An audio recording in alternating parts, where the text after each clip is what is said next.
어머님, 그 돈은 저희 거예요. 그날 오후 3시 저는 마트에서 돌아오다가 집 현관문 앞에서 멈칫했습니다. 문이 살짝 열려 있더군요. 분명히 잠그고 나왔는데 조심스럽게 문을 밀고 들어서는 순간 제 방에서 누군가의 움직임이 보였습니다. 며느리였어요. 제 옷장 서랍을 열어보고 있었습니다. 손에는 제 통장 봉투가 들려 있었고요. 무슨 일이야? 며느리가 화들짝 놀라며 돌아봤습니다. 얼굴이 새하얗게 질려서 통장 봉투를 황급히 서랍에 도로 밀어 넣었어요. 어머님, 언제 오셨어요? 방에 왜 들어왔어? 아, 그게. 어머님 스카프 좀 빌렸을까 해서요. 거짓말이었습니다. 제 스카프는 거실 옷걸이에 걸려 있었으니까요. 혹시 이 상황 조금이라도 이상하다고 느끼셨나요? 그렇다면 지금 한 번만 구독이랑 알림 설정 눌러주세요. 앞으로 이 가족에게 어떤 일이 벌어질지 함께 지켜봐 주시면 감사하겠습니다. 제 이야기를 처음부터 말씀드려야 할 것 같네요. 제 이름은 박정희, 올해 63입니다. 서울 노원구에서 아들 민수, 며느리 수진, 손녀 서연이와 함께 살고 있어요. 남편은 10년 전에 급성 심근경색으로 세상을 떠났습니다. 그 후로 3년을 혼자 살았는데 아들이 엄마 혼자 계시면 위험해. 저희랑 같이 사세요라고 했었죠. 처음엔 괜찮다고 했어요. 아들 가족에게 짐이 될까봐 걱정됐거든요. 하지만 아들이 계속 설득했고 며느리도 어머님, 저희가 모실게요 라며 웃었습니다. 그래서 7년 전부터 함께 살게 됐어요. 그때는 정말 고마웠는데 아들이 효자구나, 며느리도 착하구나 싶었는데 저는 중학교 교사로 35년을 일했습니다.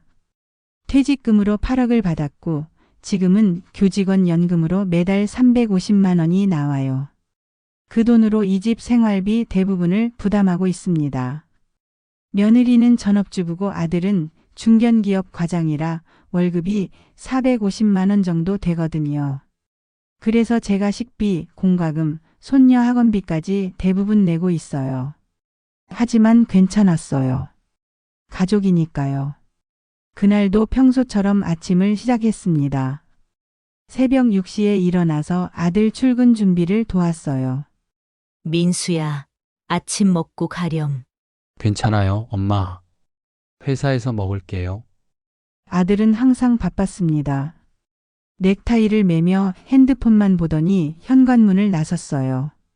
요즘 애들은 다 바쁘니까. 그러려니 해야지. 손녀 서연이를 깨웠습니다. 서연아, 일어나야지. 학교 가야지. 할머니, 5분만 더. 안 돼. 늦는다. 서연이는 제 손녀지만 사실 제가 키우다시피 했어요. 며느리는 늘 피곤해라며 늦잠을 자고 아들은 일찍 출근했으니까요. 아침 식사도 제가 챙기고 학교 준비물도 제가 체크했습니다. 할머니, 오늘 체육복 챙겨야 하는데. 걱정 마. 할머니가 어제 빨아놨어. 서연이가 환하게 웃었어요. 이 웃음 하나면 모든 게 괜찮았습니다. 오전 8시 서연이를 학교 보내고 집으로 돌아왔습니다. 며느리는 거실 소파에 앉아서 커피를 마시며 핸드폰을 보고 있었어요. 수진아, 아침 먹을래? 아니요, 어머님. 저 다이어트 중이라서요. 며느리는 저를 쳐다보지도 않았습니다. 화면에서 눈을 떼지 않은 채 손가락만 움직이고 있었어요. 저는 혼자 설거지를 했습니다. 찬물에 손을 담그니까 시렸지만 익숙한 일이었어요. 며느리도 힘들겠지. 집에만 있으니까. 설거지를 마치고 걸레로 바닥을 닦았습니다. 며느리는 여전히 소파에 앉아 있었어요. 어머님, 오늘 친구들 만나러 나갈 건데 저녁은 좀 늦을 것 같아요. 그래. 조심히 다녀와. 참, 어머님 통장에서 생활비 좀 써도 되죠? 그러렴. 며느리는 제 대답도 채 듣기 전에 방으로 들어가 버렸습니다. 정오쯤 집안이 조용해졌습니다. 며느리는 외출했고 저는 혼자 남았어요. 점심을 간단히 먹고 마트에 장을 보러 나갔습니다. 우유도 떨어졌고 서연이가 좋아하는 과일도 사야 했거든요. 마트에서 1시간 정도 보내고 오후 3시쯤 집에 돌아왔습니다. 그런데 현관문이 살짝 열려 있더라고요. 어라? 내가 안 잠그고 나왔나? 아니에요. 분명히 잠갔습니다.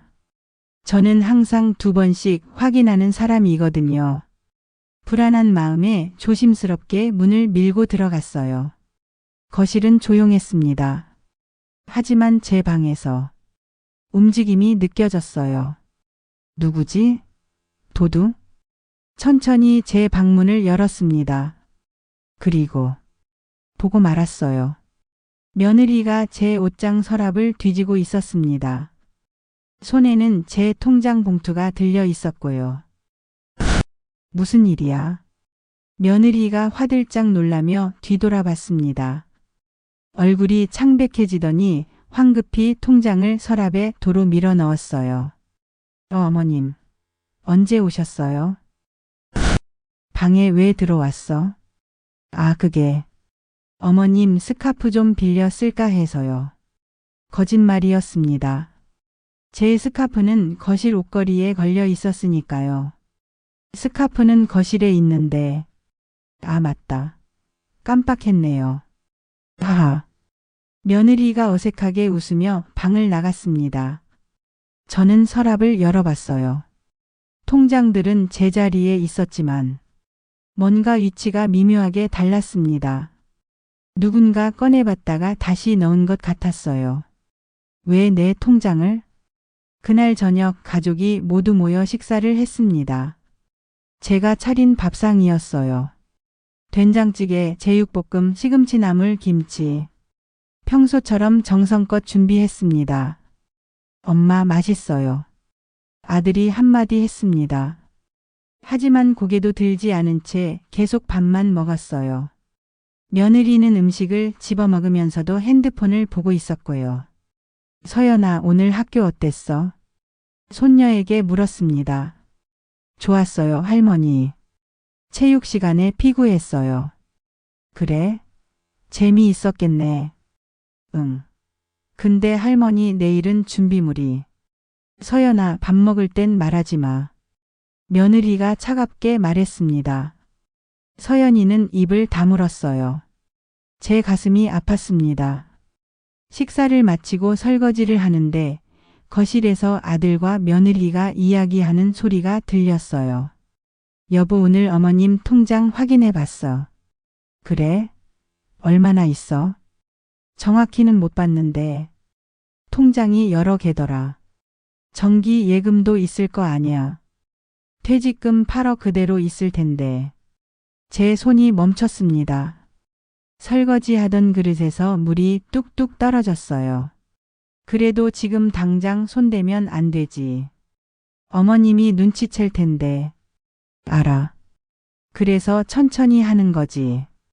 일단 건강검진부터 받게 하고. 건강검진? 응. 요즘 어머님 나이면 뭐 하나쯤 안 좋게 나오잖아. 그럼 우리가 통장 관리해 드린다고 하면 되지. 뭐야? 이 대화는? 저는 설거지를 멈추지 않았습니다. 그릇을 씻는 척하면서 계속 귀를 기울였어요. 근데 여보, 진짜 괜찮을까? 어머님이 알면. 알면 어때? 결국 우리 거 될 거 아니야. 우리가 모시고 사는데 당연한 거지. 가슴이 답답했습니다. 숨이 막히는 것 같았어요. 하지만 저는 아무 말도 하지 않았습니다. 그냥 계속 설거지를 했어요. 물소리가 대화를 가려주길 바라면서. 그날 밤 저는 잠을 이룰 수 없었습니다. 침대에 누워 천장을 바라보며 계속 생각했어요. 오늘 일들이 머릿속에서 맴돌았습니다.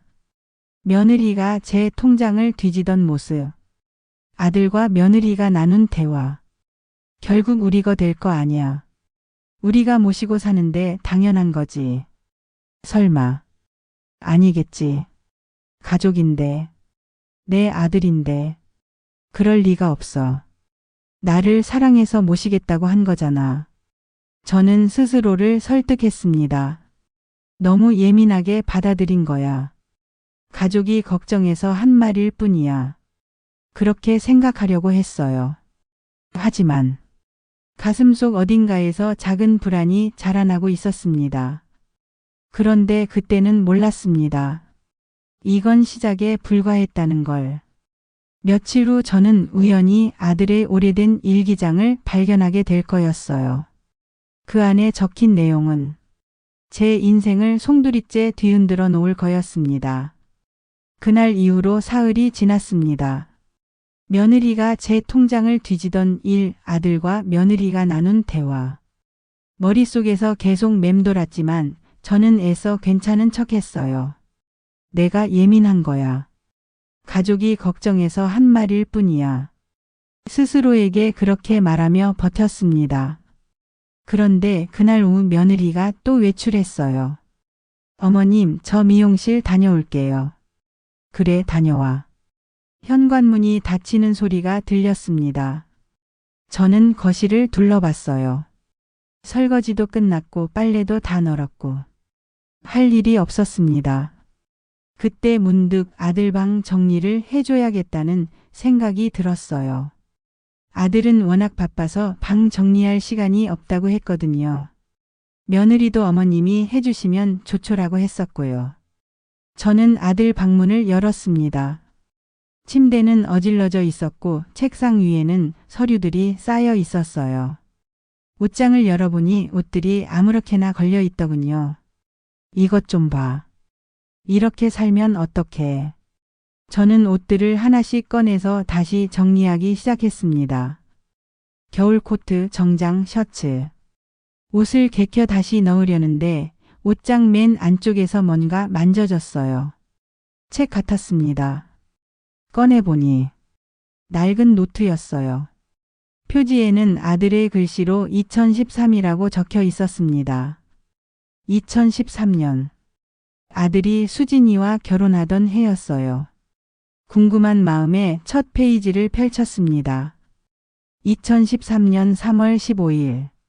오늘 수진이와 약혼했다. 결혼 준비하면서 현실적인 계산을 해봤다. 여기까지는 평범했습니다. 하지만 다음 줄부터 제 손이 떨리기 시작했어요. 엄마 퇴직금 8억, 연금 월 350만 원. 아버지 돌아가셔서 엄마 혼자 계신다. 이걸 잘 활용하면 우리 노후는 보장된다. 심장이 쿵 하고 내려앉았습니다. 활용이라니. 저를 활용한다고? 손이 떨렸지만 다음 페이지를 넘겼습니다. 2013년 5월 2일. 수진이랑 상의했다. 엄마를 우리랑 같이 살게 하자고. 혼자 계시면 위험하다는 명분으로. 사실은 엄마 연금 350만 원이면 우리 생활비 대부분 해결된다. 수진이가 일 안 해도 되고. 페이지를 넘기는 제 손이 부들부들 떨렸습니다. 2013년 8월 10일. 엄마한테 같이 살자고 했다. 엄마는 처음에 미안하다고 하셨지만 내가 계속 설득했다. 엄마 혼자 계시면 위험해요. 저희가 모실게요. 엄마는 결국 동의하셨다. 계획대로다. 계획대로. 이게 다 계획이었다는 건가요? 제 눈에서 눈물이 떨어졌습니다. 노트 위에 눈물이 똑 떨어져서 글씨가 번졌어요. 하지만 저는 멈출 수 없었습니다. 더 알아야 했어요. 다음 페이지, 또 다음 페이지.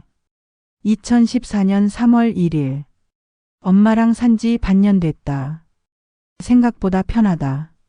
엄마가 집안일 다 하시고 생활비도 거의 다 내신다. 우리는 그냥 월급 받아서 저축하면 된다. 5년만 이렇게 살면 40평대 아파트 계약금은 모을 수 있을 것 같다. 2015년 7월 20일. 수진이가 임신했다. 아이 낳으면 엄마가 봐주신다고 하셨다. 완벽하다. 우리는 애 키우는 비용도 안 들고 시간도 자유롭다. 2017년 11월 3일. 서연이를 엄마가 키우시는 덕분에 수진이는 여유가 많다. 친구들 만나고 쇼핑도 하고. 가끔 엄마한테 미안하긴 한데. 뭐 나중에 잘해드리면 되지. 나중에 잘해드리면 된다고요? 언제요? 언제 잘해줄 건데요? 저는 노트를 꽉 쥐었습니다. 종이가 구겨졌어요. 하지만 마지막 페이지가 남아 있었습니다.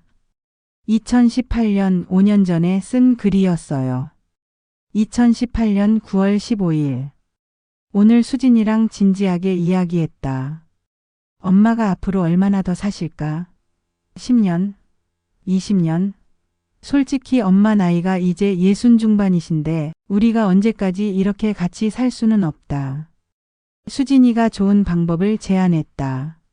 나중에 엄마 요양원 보내면 이 집 월세 놓고 엄마 연금으로 요양원비 내면 우리는 공짜로 집 얻는 거나 마찬가지라고.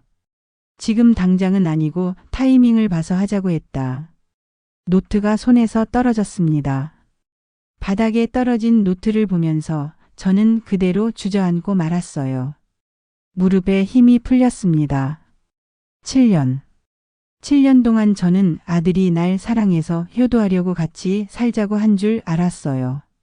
하지만 전부 거짓말이었습니다. 저는 그저 돈이었던 거죠. ATM, 생활비 내는 기계, 손주 봐주는 가정부. 그 이상도 그 이하도 아니었던 겁니다. 얼마나 시간이 흘렀을까요? 정신을 차려보니 해가 기울고 있었어요. 저는 떨리는 손으로 노트를 다시 집어들었습니다. 원래 자리에 돌려놓으려고요. 그런데 그 순간 노트 옆에 또 다른 책이 하나 보였습니다. 플래너였어요. 며느리 거였습니다. 표지에 최수진이라고 이름이 적혀 있었거든요. 저는 망설였습니다. 이미 충분히 충격받았는데 더 볼 필요가 있을까? 하지만 손은 이미 플래너를 짚고 있었어요. 펼쳤습니다. 2024년 10월. 한 달 전에 쓴 거였습니다. 깔끔한 글씨로 해야 할 일이 적혀 있었어요. 시어머니 건강검진 예약 11월 첫째 주. 의사에게 사전 상담 마이너스 요즘 깜빡깜빡 하신다. 몸이 불편하시다 강조. 검진 결과 나오면 독립생활 어려움 소견 받기.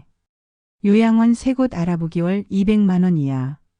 남편과 상해 마이너스 시어머니 요양원 입소 타이밍. 입소 후 집 월세 계약 월 150만 원 예상. 시어머니 퇴직금 8억 인출 방법 알아보기. 체크박스 중 일부는 이미 체크되어 있었습니다. 건강검진 예약은 이미 끝났고 요양원도 알아본 상태였어요. 그 아래에는 메모가 적혀 있었습니다. 시어머니 연금 350만 원 마이너스 요양원비 200만 원 매달 150만 원 남은. 집 월세 150만 원. 매달 300만 원 추가 수입. 5년이면 1억 8천만 원. 퇴직금 8억까지 합치면 40평대 아파트 가능. 전부 계산되어 있었습니다. 저를 요양원에 보낸 후에 수입까지. 5년이면 1억 8천만 원이라고요. 5년 후면 제가 68이에요. 그때까지 요양원에 있으라는 건가요? 아니, 그들의 계산대로라면 더 오래 있어야겠죠. 플래너를 덮었습니다. 더 이상 볼 수가 없었어요. 저는 천천히 일어섰습니다. 다리가 후들거렸지만 억지로 힘을 주었어요. 노트와 플래너를 원래 자리에 조심스럽게 돌려놨습니다. 그리고 옷장문을 닫았습니다. 방을 나와 거실로 왔어요. 시계를 보니 오후 5시였습니다. 며느리가 곧 돌아올 시간이었어요. 저는 주방으로 가서 저녁 준비를 시작했습니다. 손이 떨렸지만 계속 움직였어요. 감자를 깎고 당근을 썰고 고기를 재웠습니다. 눈물이 나왔지만 닦았어요. 울면 안 됐습니다. 들키면 안 됐으니까요. 현관문 열리는 소리가 들렸습니다. 어머님 다녀왔어요. 며느리의 목소리였어요. 평소처럼 밝았습니다. 그래, 미용실 잘 다녀왔어? 제 목소리도 평소처럼 나왔습니다. 놀랍게도 떨리지 않았어요. 네, 오늘 저녁 뭐예요? 감자조림이랑 불고기 해줄게. 와, 맛있겠다. 감사합니다, 어머님. 며느리가 환하게 웃으며 자기 방으로 들어갔습니다. 저는 다시 요리에 집중했어요. 칼로 당근을 썰면서 생각했습니다. 어떻게 해야 할까? 아들과 며느리를 따져 물어야 할까? 너희 일기장 봤어. 플래너도 봤어. 나한테 왜 이래? 하지만 그러면요. 그들은 뭐라고 할까요? 엄마 오해예요. 라고 할까요? 아니면 엄마가 방 마음대로 뒤진 거 잘못 아니에요. 라고 화를 낼까요? 저는 칼을 내려놨습니다. 싱크대에 손을 짚고 눈을 감았어요. 지금 당장 따지면 저만 손해일 것 같았습니다. 증거가 없으니까요. 일기장과 플래너를 사진으로 찍어둘 걸 그랬나. 하지만 그때는 생각할 여유가 없었어요. 너무 충격받아서. 어머님, 저 좀 도와드릴까요? 며느리가 주방으로 왔습니다. 아니야, 괜찮아. 거의 다 됐어. 그래도 제가. 괜찮다니까. 넌 쉬어. 제 목소리가 조금 날카로웠나 봐요. 며느리가 눈치를 챘습니다. 어머님, 혹시 어디 불편하세요? 아니, 괜찮아. 피곤해 보이시는데. 며느리가 제 얼굴을 유심히 봤어요. 저는 재빨리 웃었습니다. 아니야. 그냥 오늘 청소 많이 해서 좀 피곤한 것뿐이야. 그러세요? 그럼 좀 쉬세요. 제가 마저 할게요. 아니야, 다 했어. 넌 가서 쉬어. 며느리는 더 이상 묻지 않고 거실로 나갔습니다. 저는 고기를 프라이팬에 올렸어요. 지글지글 소리가 났습니다. 평소 같으면 이 소리가 좋았을 텐데 오늘은 아무 느낌도 없었어요. 저녁 7시 아들이 퇴근했습니다. 엄마 다녀왔어요.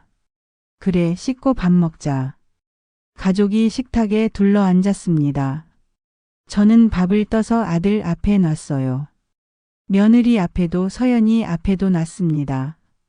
할머니, 오늘 반찬 맛있어 보여요. 서연이가 환하게 웃었습니다. 이 아이만큼은 진심이었어요. 이 아이만큼은 저를 정말 좋아하는 것 같았습니다. 많이 먹어, 서연아. 네. 식사가 시작됐습니다. 저는 밥을 먹는 척했지만 사실묵으로 넘어가지 않았어요.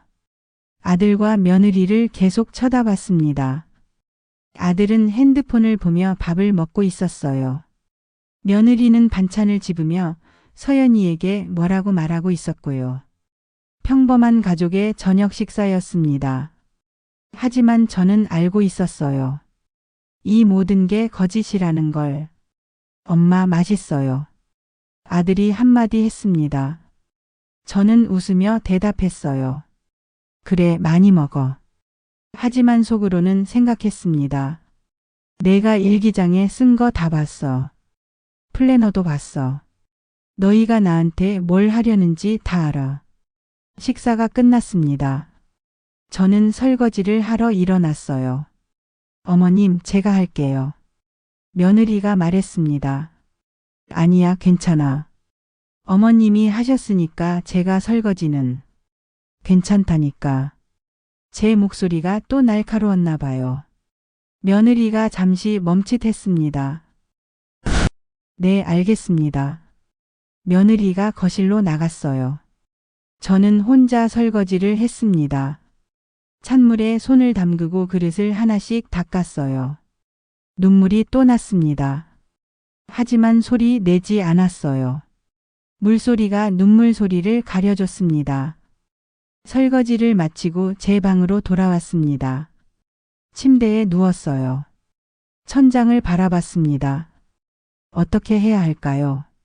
이대로 가만히 있으면 그들의 계획대로 될 겁니다. 건강검진 받고 어디 안 좋다는 진단받고 요양원 가게 되겠죠. 그리고 5년, 10년. 그렇게 요양원에서 늙어가는 거예요. 아들과 며느리는 제 돈으로 40평대 아파트 사서 잘 살겠죠. 안 돼. 그렇게 당할 수는 없어.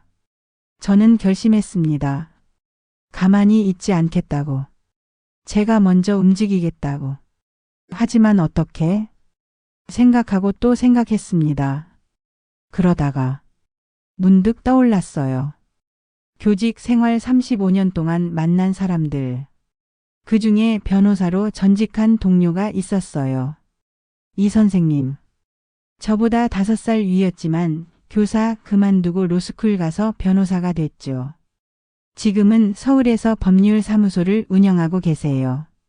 저는 핸드폰을 꺼냈습니다. 이 선생님 번호를 찾았어요. 5년 전에 마지막으로 통화했었죠. 그때 어려운 일 있으면 언제든 연락하세요 라고 하셨어요. 손가락이 화면 위에서 멈췄습니다. 정말 전화해도 될까요? 이런 얘기를 해도 될까요? 하지만 달리 방법이 없었어요. 저는 전화번호를 눌렀습니다. 신호음이 울렸습니다. 1번, 2번, 3번. 여보세요? 이 선생님의 목소리였습니다. 선생님, 저 박정희입니다. 어머, 정희 씨. 오랜만이에요. 어떻게 지내셨어요? 선생님, 저 좀 도와주실 수 있으세요? 제 목소리가 떨렸습니다. 무슨 일이에요? 목소리가 왜 그래요? 선생님, 저 큰일 났어요. 그리고 저는 모든 걸 말했습니다. 아들의 일기장, 며느리의 플래너, 요양원 보내려는 계획, 제 돈을 노리는 것, 모든 걸 다 말했어요. 이 선생님은 조용히 들으시더니 한숨을 쉬셨습니다. 정희 씨, 내일 당장 제 사무실로 오세요. 네? 이거 심각한 문제예요. 빨리 대책 세워야 해요. 내일 오전 10시 가능하세요? 네, 가능합니다. 그럼 내일 봬요. 그리고 정희 씨, 걱정하지 마세요. 제가 법적으로 완벽하게 도와드릴게요. 전화를 끊었습니다. 저는 핸드폰을 꼭 쥐고 있었어요. 가슴이 두근거렸습니다. 두려웠지만 동시에 희망도 생겼습니다. 혼자가 아니구나. 도와줄 사람이 있구나. 저는 눈을 감았습니다. 내일부터 진짜 싸움이 시작될 겁니다. 아들과 며느리는 아직 모르고 있죠. 제가 모든 걸 알고 있다는 걸. 제가 준비하고 있다는 걸. 며칠 후 그들은 깜짝 놀라게 될 겁니다. 요양원에 보내려던 어머니가 사실은 훨씬 더 똑똑했다는 걸 알게 되겠죠. 다음 날 아침 9시 저는 집을 나섰습니다. 수진아, 나 잠깐 나갔다 올게. 어디 가세요, 어머님? 병원. 정기검진 받으러. 거짓말이었습니다. 병원이 아니라 변호사 사무실로 가는 거였어요. 며느리는 의심하지 않았습니다. 아, 네. 조심히 다녀오세요. 지하철을 탔습니다. 서울 한복판에 있는 이 선생님 사무실까지는 1시간 정도 걸렸어요. 차장 밖을 보면서 계속 생각했습니다. 정말 이렇게까지 해야 하나? 아직 돌이킬 수 있는 건 아닐까? 하지만 일기장에 쓰인 글들이 머릿속에 떠올랐어요. 엄마를 활용하면 우리 노후는 보장된다. 계획대로다. 요양원 보내면 공짜로 집 얻는 거나 마찬가지. 아니에요. 돌이킬 수 없어요. 이미 7년 동안 저를 속였는걸요. 오전 10시 사무실에 도착했습니다. 깔끔한 건물 5층에 이명수 법률사무소라는 간판이 보였어요. 문을 열고 들어가니 이 선생님이 반갑게 맞아주셨습니다. 정희 씨 어서 와요. 앉으세요. 선생님 감사합니다. 뭐려? 당연한 거죠. 차 한 잔 드릴까요? 아니요, 괜찮습니다. 이 선생님은 책상 건너편에 앉으셨어요. 그리고 진지한 표정으로 말씀하셨습니다. 어제 전화로 들었는데 정말 심각한 상황이네요. 네. 일단 확인하고 싶은 게 있어요. 정희 씨 재산 목록 좀 말씀해 주시겠어요? 저는 천천히 말했습니다. 퇴직금 8억이 정기 예금으로 들어있고요. 교직원 연금이 월 350만 원 나옵니다. 그리고 제 명의로 된 집은 없고 지금 사는 집은 아들 명의예요. 집이 아들 명의라고요? 네. 5년 전에 아들이 대출 받아서 샀어요. 제 돈은 안 들어갔습니다. 다행이네요. 그럼 재산은 예금 8억과 연금 수령권이 전부군요. 네, 그렇습니다. 이 선생님은 메모를 하시더니 물으셨어요. 혹시 아들이나 며느리가 정희 씨 통장을 관리하나요? 아니요.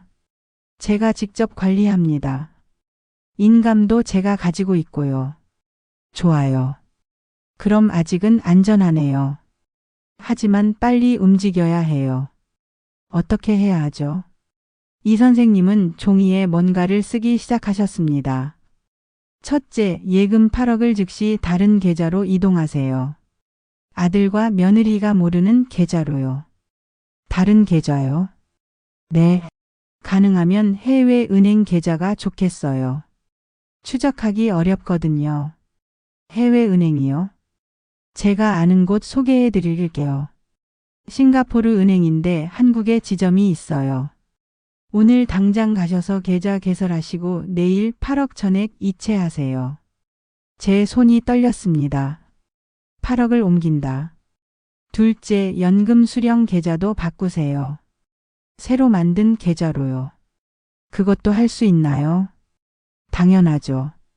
본인 연금이니까요. 공단에 전화해서 계좌 변경 신청하시면 됩니다.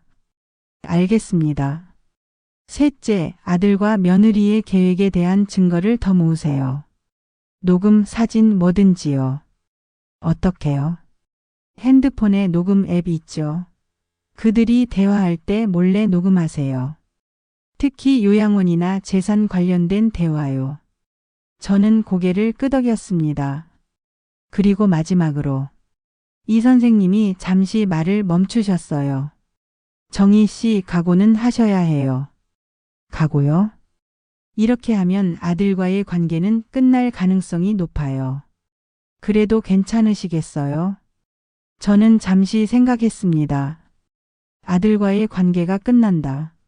7년을 함께 살았는데, 손녀도 있는데, 하지만 그들은 이미 저를 버렸어요. 7년 전부터요. 괜찮습니다. 이미 관계는 없었으니까요. 알겠습니다. 그럼 오늘부터 바로 시작하세요. 싱가포르 은행 주소 알려드릴게요. 오전 11시 저는 사무실을 나왔습니다.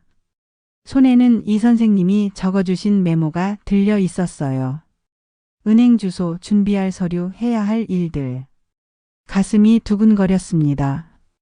무서웠지만 동시에 이상하게 흥분됐어요. 이제 가만히 당하기만 하는 게 아니라 제가 움직이는 거니까요. 점심시간이 되어서 근처 식당에서 밥을 먹었습니다. 하지만 맛이 없었어요.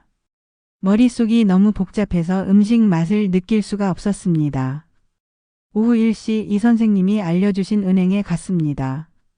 싱가포르 은행 서울지점이라고 적혀 있었어요. 안으로 들어가니 직원이 친절하게 맞아줬습니다. 어떻게 오셨어요?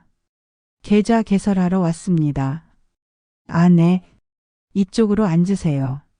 서류를 작성했습니다. 신분증, 도장, 전화번호. 30분 정도 걸렸어요. 다 되셨습니다. 계좌번호 여기 있고요. 인터넷 뱅킹도 사용하실 수 있어요. 감사합니다. 새 통장을 받았습니다. 아직은 비어 있었지만 내일이면 8억이 들어올 거예요.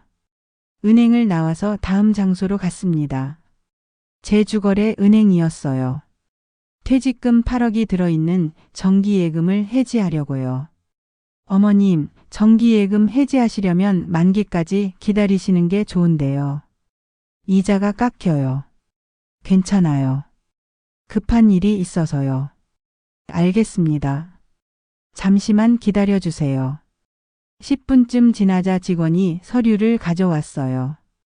여기 서명하시고 도장 찍어주세요. 서명했습니다. 도장을 찍었습니다. 내일 10시에 다시 오시면 8억 전액 이체해 드릴게요. 네, 감사합니다. 은행을 나왔습니다. 손이 떨렸어요. 내일이면 8억이 제 손을 떠나요. 아니, 제 손을 떠나는 게 아니라 안전한 곳으로 옮기는 거죠. 아들과 며느리가 절대 손댈 수 없는 곳으로. 오후 4시 집에 돌아왔습니다. 다녀왔습니다. 며느리가 소파에서 일어났어요. 어머님, 병원 어떠셨어요? 별일 없대. 건강하다고. 다행이네요. 며느리가 웃었습니다. 하지만 그 웃음이 이제는 가짜로만 보였어요. 저는 제 방으로 들어갔습니다. 침대에 앉아서 핸드폰을 꺼냈어요. 녹음 앱을 다운받았습니다. 이 선생님이 말씀하신 대로 증거를 모아야 했으니까요. 저녁 7시 아들이 퇴근했습니다. 엄마 다녀왔어요. 그래, 씻고 밥 먹자. 저녁 식사를 준비하는 동안 거실에서 아들과 며느리가 이야기하는 소리가 들렸어요. 저는 재빨리 핸드폰을 주머니에서 꺼내서 녹음 버튼을 눌렀습니다. 그리고 조용히 부엌문 뒤에 섰어요. 여보, 어머님 건강검진 예약했어. 며느리의 목소리였습니다. 응, 다음 주 화요일로 했어. 좋아. 그날 같이 가야 돼. 의사한테 미리 우리 얘기 해둬야 하니까. 무슨 얘기? 어머님이 요즘 깜빡깜빡 하신다고 혼자 생활하시기 힘들 것 같다고. 하지만 엄마는 멀쩡하신데. 그러니까 그렇게 말해야 한다니까. 의사들은 가족 말을 제일 많이 믿는데. 그래도. 여보, 우리 언제까지 이렇게 살 거야? 40평대 아파트 사려면 지금 시작해야 해. 어머님 8억만 있으면 되는데. 심장이 쿵쿵 뛰었습니다. 하지만 저는 움직이지 않았어요. 계속 녹음했습니다. 알았어. 그렇게 할게. 그리고 요양원도 알아봤는데 월 200만 원이면 괜찮은 데 있더라. 어머님 연금 350만 원이니까 충분하지. 그럼 남는 돈은? 우리가 쓰는 거지. 당연히. 더 이상 듣고 싶지 않았습니다. 녹음을 멈추고 주머니에 핸드폰을 넣었어요. 그리고 밥상을 들고 거실로 나갔습니다. 밥 먹자. 네, 엄마. 아들이 웃으며 식탁에 앉았습니다. 며느리도 앉았어요. 마치 아무 일도 없었다는 듯이요. 저도 웃었습니다.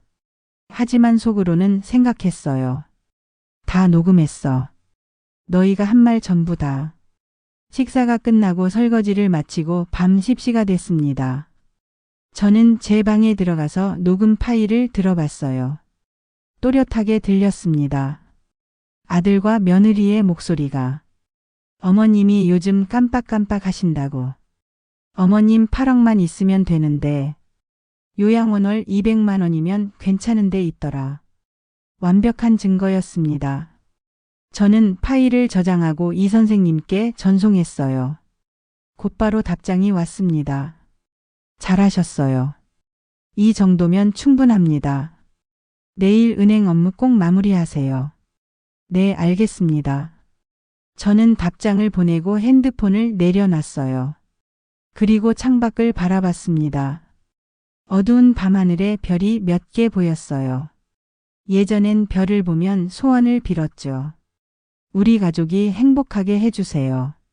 하지만 이제는 그런 소원 안 빌어요. 이미 가족은 없으니까요. 다음 날 아침 저는 일찍 일어났습니다. 아직 아무도 안 일어난 새벽 6시였어요. 조용히 씻고 옷을 갈아입었습니다. 그리고 가방을 챙겼어요. 신분증, 도장, 통장. 오늘 해야 할 일은 하나였습니다. 8억을 새 계좌로 옮기는 것. 아침 7시 며느리가 일어났습니다. 어머님, 벌써 일어나셨어요? 응, 오늘 일찍 나가야 해서. 어디 가세요? 은행. 연금 관련된 일 처리하러. 또 거짓말이었습니다. 하지만 이제는 거짓말이 자연스럽게 나왔어요. 아, 네. 아침은 드시고 가세요. 아니, 밖에서 먹을게. 그러세요? 조심히 다녀오세요. 현관문을 나섰습니다. 엘리베이터를 타고 1층으로 내려갔어요. 아파트 단지를 나와 지하철역으로 걸어갔습니다. 평소와 똑같은 아침 풍경이었어요. 출근하는 사람들, 학교 가는 아이들, 산책하는 노인들. 하지만 제 인생은 오늘부터 완전히 달라질 거예요. 오전 10시 은행에 도착했습니다. 어제 오신 분이시죠? 8억 이체하시러 오셨죠? 네, 맞습니다. 이쪽으로 앉으세요. 직원이 서류를 가져왔어요. 어디로 이체하실 건가요? 여기요. 저는 어제 만든 싱가포르 은행 통장을 보여줬습니다. 아, 해외은행이시네요. 확인 절차가 조금 걸릴 수 있어요. 괜찮습니다. 기다릴게요. 30분이 지났습니다. 직원이 다시 왔어요. 확인 끝났습니다. 8억 전액 이체하시는 거 맞으시죠? 네. 여기 서명하시고 비밀번호 입력해 주세요. 손이 떨렸습니다. 하지만 서명했어요. 비밀번호를 눌렀습니다. 이체 완료됐습니다. 영수증 드릴게요. 감사합니다. 영수증을 받았습니다. 8억 원이 새 계좌로 이동했다고 적혀 있었어요. 이제 아들과 며느리는 이 돈을 절대 손댈 수 없습니다. 은행을 나왔습니다. 가을 햇살이 따뜻했어요. 저는 그 자리에 서서 하늘을 올려다봤습니다. 가슴이 벅찼습니다. 무서웠지만 동시에 후련했어요.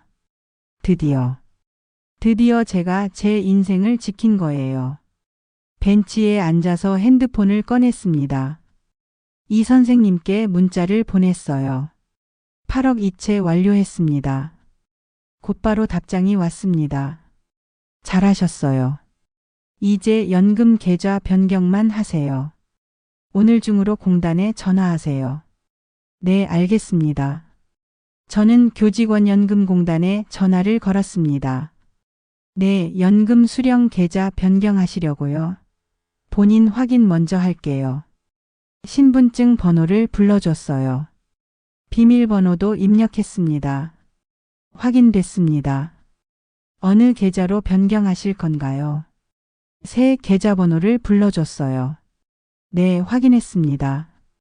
다음 달부터 새 계좌로 입금됩니다. 감사합니다. 전화를 끊었습니다. 모든 게 끝났어요. 8억도 옮겼고 연금 계좌도 바꿨습니다. 이제 아들과 며느리가 어떻게 하든 제 돈은 안전해요. 하지만 아직 끝이 아니었습니다. 이제부터가 진짜 시작이에요. 그들이 요양원 계약서를 들고 올 때까지 기다려야 해요. 그리고 그때 모든 걸 폭로할 거예요. 나 사실 멀쩡하다. 그리고 돈은 이미 없다. 너희 계획 다 알고 있었다. 그때 그들의 얼굴이 어떨까요? 상상만 해도 조금은 통쾌했습니다. 오후 3시 집에 돌아왔습니다. 다녀왔습니다. 어머님, 은행 일 잘 보셨어요? 며느리가 물었습니다. 응, 다 끝났어. 다행이네요. 며느리는 전혀 눈치채지 못했어요. 제가 오늘 뭘 했는지, 앞으로 무슨 일이 벌어질지 아무것도 몰랐습니다. 저는 방으로 들어가서 침대에 누웠어요. 피곤했지만 마음은 가벼웠습니다. 이제 조금만 더 기다리면 돼요. 며칠 후면 그들이 움직일 거예요. 건강검진 받게 하고 요양원 계약서 가져오고. 그때까지 저는 평소처럼 행동할 거예요. 아무것도 모르는 척. 순진한 어머니인 척. 그리고 마지막 순간에 진실을 보여줄 거예요. 너희가 날 바보로 본 만큼 나도 너희를 놀라게 해주겠어. 8억을 옮긴 지 사흘이 지났습니다. 저는 평소처럼 지냈어요. 아침에 일어나서 밥 짓고 손녀 학교 보내고 설거지하고 빨래하고. 겉으로는 아무것도 변하지 않았습니다. 하지만 속으로는 계속 긴장하고 있었어요. 아들과 며느리가 언제 움직일까? 건강검진은 다음 주 화요일이라고 했죠. 그때까지는 조용히 기다려야 했습니다. 매일 아침 거울을 보면서 연습했어요. 웃는 얼굴, 평온한 표정, 아무것도 모르는 듯한 눈빛. 완벽하게 연기해야 했습니다. 들키면 안 됐으니까요.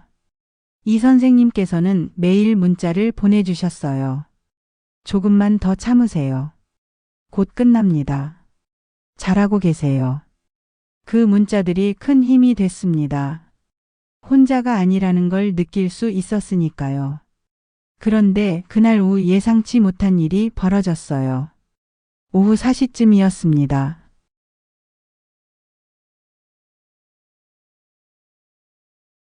저는 거실에서 TV를 보고 있었어요. 며느리는 방에 들어가 있었고 아들은 아직 퇴근 전이었습니다. 현관문이 열리는 소리가 들렸어요. 손녀 서연이가 학교에서 돌아온 거였습니다. 평소 같으면 밝게 다녀왔습니다. 라고 외쳤을 텐데 오늘은 목소리가 작았어요. 힘이 없었습니다. 뭔가 이상했어요. 서연이가 제게 다가왔을 때 저는 알아챘습니다. 이 아이가 울고 왔다는 걸. 얼굴을 보니 눈이 빨갛게 부어 있었어요. 말없이 제 품에 안겼습니다. 그리고 울기 시작했어요. 소리 내지 않고 조용히 우는 거였습니다. 어깨가 들썩거렸어요. 제 가슴이 철렁 내려앉았습니다. 무슨 일이 있었던 걸까요? 학교에서 친구와 싸웠나? 아니면 선생님께 혼났나? 저는 서연이를 꼭 안아줬어요. 등을 토닥토닥 두드리며 기다렸습니다. 말하고 싶을 때까지 기다려주기로 했어요. 한참이 지나서야 서연이가 입을 열었습니다. 떨리는 목소리로 말했어요. 할머니, 엄마가. 그 한마디를 듣는 순간 저는 알았습니다. 서연이가 뭔가를 들었구나. 아들과 며느리의 대화를, 요양원 이야기를, 할머니를 어디 보낸다고 했어요. 심장이 멎는 것 같았습니다. 서연이는 떨리는 목소리로 계속 말했어요. 오늘 아침에 아빠 엄마가 이야기하는 걸 들었다고. 할머니를 요양원에 보낸다고 했다고. 다음 주에 병원에 데려간다고 했다고. 할머니가 아프시다고 했다고. 모든 걸 다 들었더군요. 이 어린아이가. 11살밖에 안 된 이 아이가. 서연이는 제 품에서 소리 내어 울었습니다. 할머니 가지 마세요. 제발. 제 눈에서도 눈물이 났습니다. 이 아이만큼은 저를 진심으로 아껴주는구나. 7년 동안 같이 살면서 진짜로 저를 사랑해준 사람은 서연이 뿐이었어요. 아들도 아니고 며느리도 아니고. 이 작은 손녀만이 할머니를 진심으로 좋아했던 겁니다. 저는 서연이에게 약속했어요. 할머니는 안 간다고. 멀쩡하다고. 요양원 같은데 안 간다고. 서연이는 새끼손가락을 내밀었습니다. 도장 꽝 하며 약속했어요.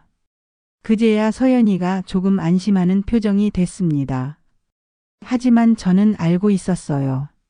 이 약속을 지키려면 큰 싸움을 해야 한다는 걸. 서연이를 보호하려면 제가 먼저 강해져야 한다는 걸. 서연이의 눈물을 닦아주며 생각했습니다. 이 아이를 위해서라도 제대로 싸워야겠다고. 당당하게 떳떳하게. 그래야 나중에 서연이가 할머니를 자랑스러워 할 테니까. 저는 서연이에게 한 가지 부탁을 했어요. 할머니가 어디를 가더라도 할머니를 믿어달라고. 할머니는 항상 서연이를 사랑한다고. 그거 하나만 기억해달라고. 서연이는 고개를 끄덕였습니다. 이해하지는 못했겠지만 할머니 말을 믿어준다는 표정이었어요. 그때 며느리 방문이 열렸습니다. 며느리가 거실로 나오면서 우리를 봤어요. 저는 재빨리 서연이에게 속삭였습니다. 학교에서 친구와 싸운 거라고 하자고. 들은 이야기는 비밀이라고. 서연이가 작게 고개를 끄덕였어요. 며느리가 다가왔습니다. 무슨 일이냐고 물었어요. 저는 평소처럼 대답했습니다. 서연이가 학교에서 친구와 싸웠다고. 금방 풀릴 거라고. 며느리는 서연이에게 얘기해보라고 했지만 서연이는 고개를 저었습니다. 할머니랑 있겠다고 했어요. 며느리의 얼굴이 굳어졌습니다. 기분이 상한 게 분명했어요. 하지만 아무 말 없이 방으로 들어가 버렸습니다. 문을 쾅 닫는 소리가 났어요. 서연이가 제게 작은 목소리로 속삭였습니다. 비밀이라고. 엄마한테 들킨 거 말하면 안 된다고. 저도 속삭였어요. 알았다고, 우리 둘만의 비밀이라고. 서연이가 겨우 웃었습니다. 저는 부엌으로 가서 사과를 깎았어요. 칼로 껍질을 벗기면서 계속 생각했습니다. 서연이를 어떻게 지켜야 할까?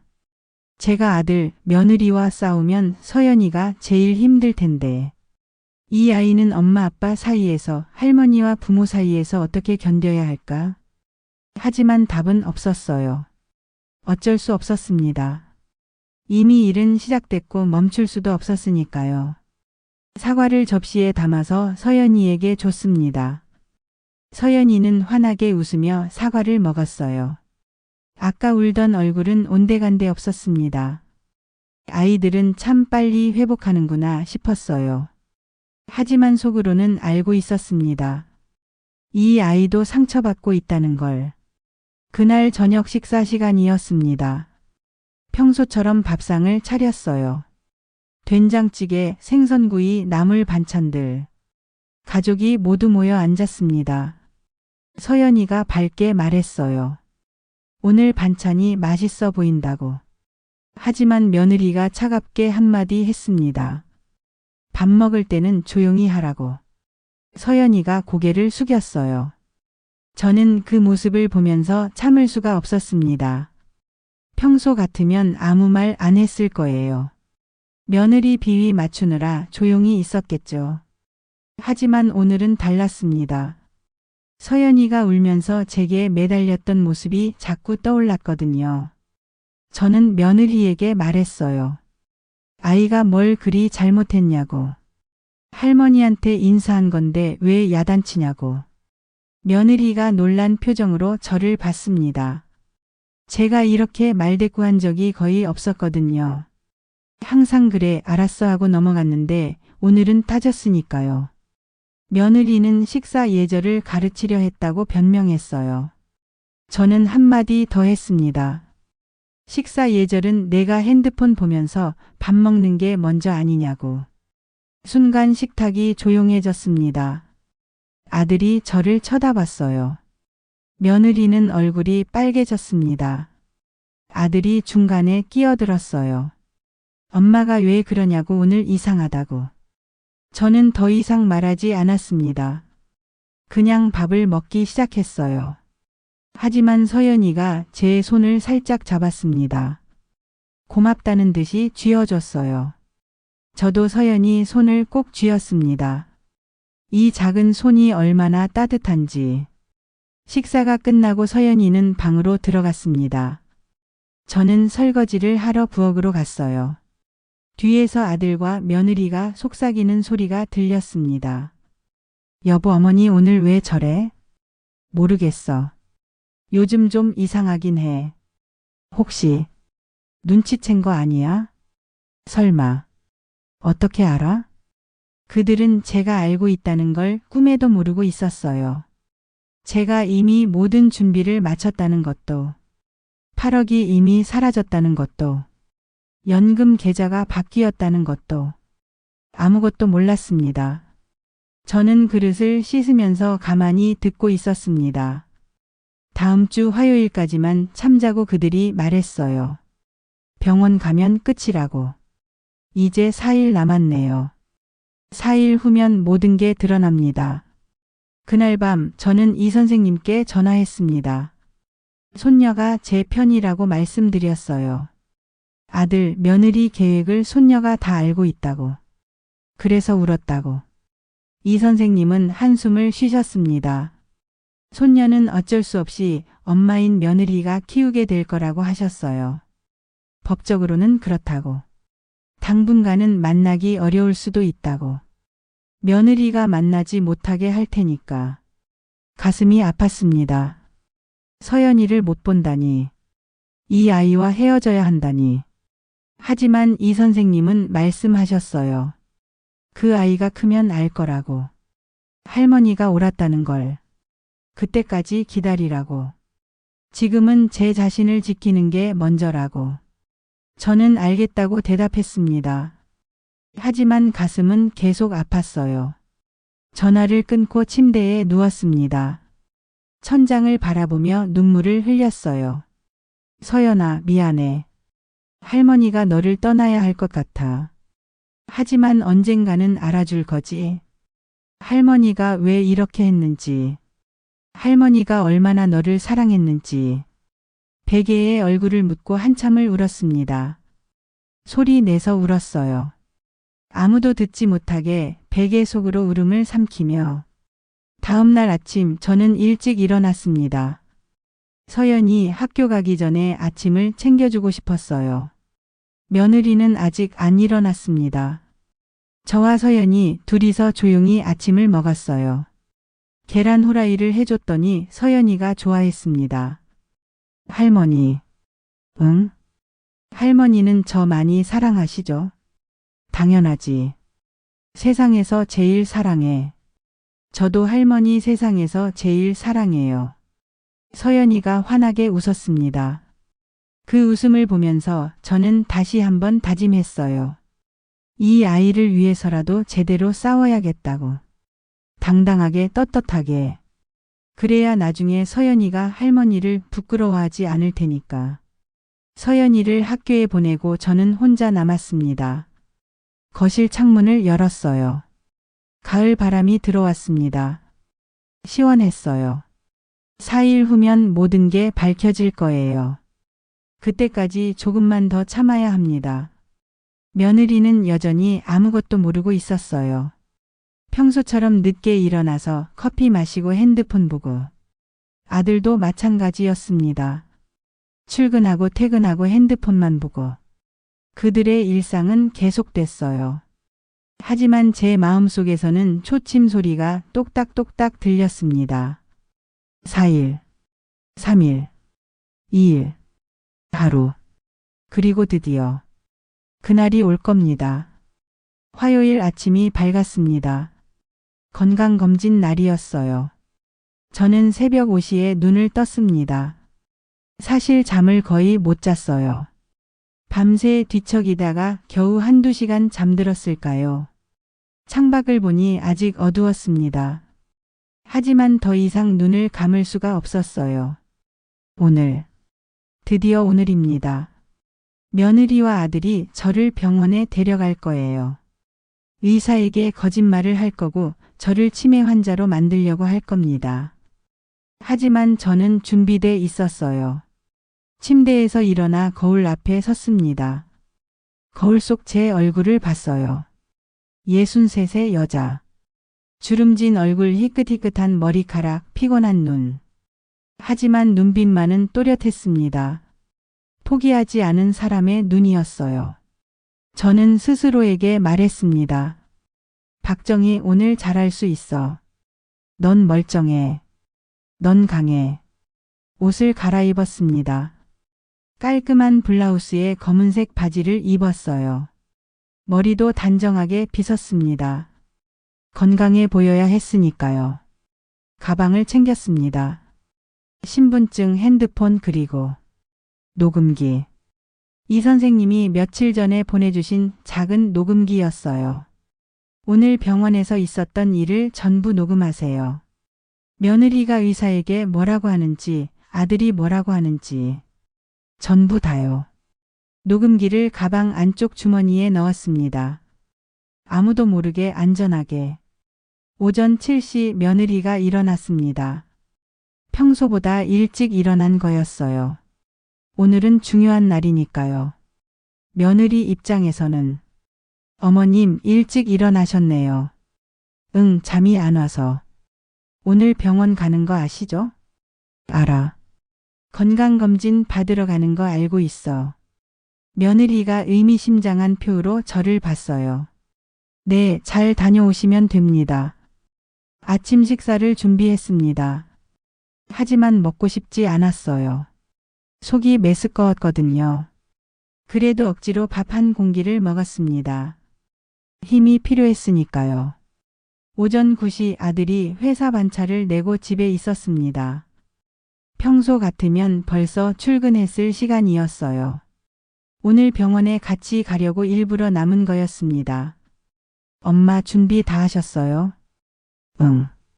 그럼 출발할까요? 그래. 차를 타고 병원으로 갔습니다.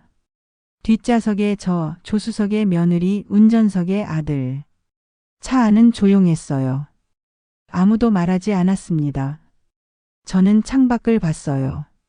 지나가는 거리, 사람들, 건물들. 모든 게 평범했습니다. 하지만 제 인생은 오늘 완전히 바뀔 거예요. 병원에 도착했습니다. 큰 종합병원이었어요. 서울중앙병원이라는 간판이 보였습니다.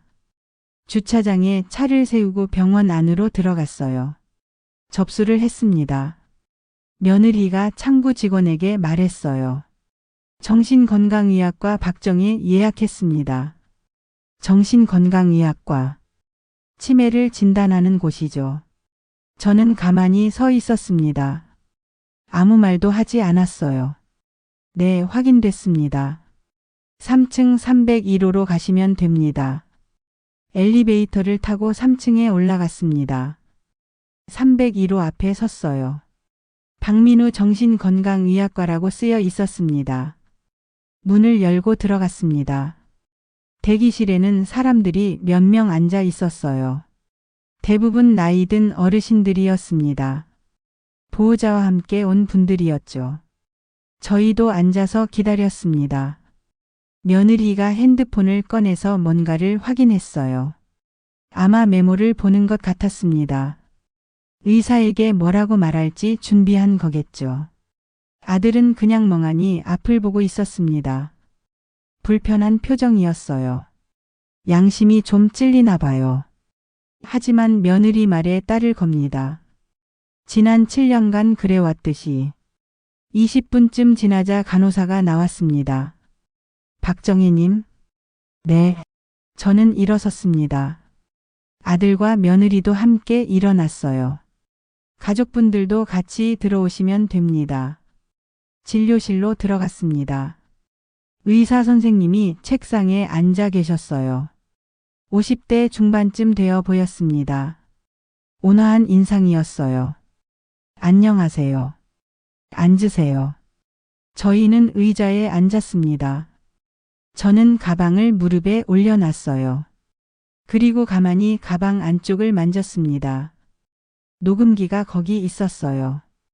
이미 녹음 버튼을 눌러놨습니다. 지금부터 모든 대화가 녹음될 거예요. 어르신, 오늘 어떻게 오셨어요? 의사가 저에게 물었습니다. 제가 대답하려는데 며느리가 먼저 끼어들었어요. 저희가 모시고 왔습니다. 요즘 어머님이 좀 이상하셔서요. 어떻게 이상하신데요? 깜빡깜빡하시고 같은 말을 반복하시고 혼자 생활하시기 힘들 것 같아서 검진 받으러 왔습니다. 의사가 저를 봤어요. 어르신 그러신가요? 아니요. 저는 멀쩡합니다. 어머니. 아들이 제 말을 끊었습니다. 엄마 어제도 같은 질문 3번 하셨잖아요. 거짓말이었습니다. 어제 저는 아들에게 질문 같은 거 하지 않았어요. 저는 조용히 아들을 봤습니다. 아들은 제 눈을 피했어요. 의사가 며느리에게 물었습니다. 구체적으로 어떤 증상들이 있으셨나요? 며느리가 준비한 듯 술술 말하기 시작했어요. 일주일 전에는 가스불을 끄는 걸 깜빡하셨어요. 제가 발견하지 않았으면 큰일 날 뻔했습니다. 거짓말이었습니다. 저는 가스불을 항상 2번씩 확인합니다. 그리고 며칠 전에는 집 주소를 잊어버리신 적도 있고요. 또 거짓말. 30년을 산 집 주소를 제가 왜 잊어버려요? 최근에는 손녀 이름도 헷갈려 하시고. 이건 정말 어이없었습니다. 서연이 이름을 제가 어떻게 잊어버려요? 하지만 저는 참았습니다. 아무 말도 하지 않고 가만히 앉아 있었어요. 전부 녹음되고 있었으니까요. 며느리의 거짓말이 모두 녹음기에 담기고 있었습니다. 의사가 고개를 끄덕이며 메모했어요. 그리고 저에게 물었습니다. 어르신, 오늘이 몇 년 몇 월 몇 일인지 아세요? 2024년 11월 19일 화요일입니다. 지금 계신 곳이 어딘지 아세요? 서울중앙병원 3층 정신건강의학과입니다. 아침에 뭐 드셨어요? 밥, 된장찌개, 김치 먹었습니다. 100에서 7을 계속 빼보세요. 100, 93, 86, 79, 72, 65. 좋습니다. 멈추세요. 의사가 다시 며느리를 봤어요. 검사 결과상으로는 어르신 인지 기능이 정상입니다. 며느리의 얼굴이 굳어졌습니다. 네? 하지만 집에서는 정말 심하시거든요. 가족분들이 말씀하시는 증상과 환자분 상태가 좀 다른 것 같은데요. 의사 선생님, 혹시 정밀 검사 같은 거 해볼 수 있나요? MRI라든지. 며느리가 끈질기게 물었어요. 의사는 잠시 생각하더니 말했습니다. 필요하다면 해볼 수 있습니다. 하지만 현재로서는 해주세요. 저희가 비용 부담할게요. 며느리가 다급하게 말했습니다. 꼭 뭔가 나와야만 하는 것처럼. 저는 그 모습을 조용히 지켜봤어요. 의사가 저를 봤습니다. 어르신, MRI 검사 받으시겠어요? 네, 받겠습니다. 저는 당당하게 대답했어요. 받을래요. MRI든 뭐든. 어차피 아무것도 안 나올 테니까요. 알겠습니다.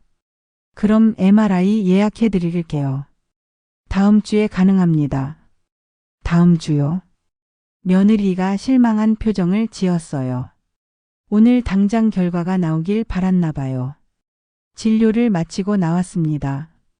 며느리가 화가 난 얼굴로 아들에게 속삭였어요. 여보, 의사가 정상이래. 어떻게? 다음 주에 MRI 받아보면 되잖아. MRI에서도 정상으로 나오면? 그땐 다른 병원 가보지 뭐. 그들은 포기하지 않을 거예요. 어떻게든 저를 환자로 만들 때까지. 하지만 저도 포기하지 않을 겁니다. 병원을 나와 주차장으로 걸어갔어요. 차에 타려는데 제 핸드폰이 울렸습니다. 이 선생님이었어요. 잠깐만요. 전화 좀 받을게요. 저는 차에서 조금 떨어진 곳으로 갔습니다. 네, 선생님. 정희 씨, 병원 어떻게 됐어요? 의사가 정상이래요. 며느리가 화났어요. 잘 됐네요. 녹음은 했죠? 네, 다 했습니다. 좋아요. 이제 다음 단계로 넘어갑시다. 오늘 저녁에 사무실로 오세요. 네, 알겠습니다. 전화를 끊고 차로 돌아갔습니다. 집으로 가는 길 차 안은 여전히 조용했어요. 하지만 분위기가 달랐습니다. 며느리는 짜증이 나 있었고 아들은 불안해 보였어요. 저는 창밖만 봤습니다. 속으로 생각했어요. 이제 곧, 정말 곧 끝날 거야. 조금만 더 참아. 집에 도착했습니다.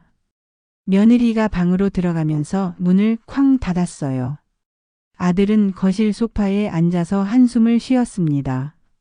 저는 제 방으로 들어갔어요. 가방에서 녹음기를 꺼냈습니다. 재생 버튼을 눌러봤어요. 또렷하게 들렸습니다. 며느리가 의사에게 거짓말하는 소리. 가스불을 끄는 걸 깜빡하셨어요. 집 주소를 잊어버리신 적도 있고요. 손녀 이름도 헷갈려 하시고. 전부 다 녹음됐어요. 완벽한 증거였습니다. 저는 파일을 핸드폰으로 옮겼습니다. 그리고 이 선생님께 전송했어요. 곧바로 답장이 왔습니다. 완벽합니다. 오늘 저녁 7시에 사무실로 오세요. 마지막 준비를 해야 합니다. 저는 시계를 봤어요. 오후 2시. 5시간 남았습니다. 5시간 후면 진짜 마지막 준비가 시작될 거예요. 저녁 7시 저는 이 선생님 사무실에 있었습니다. 집에서 나올 때 며느리에게 말했어요. 친구 만나러 간다고.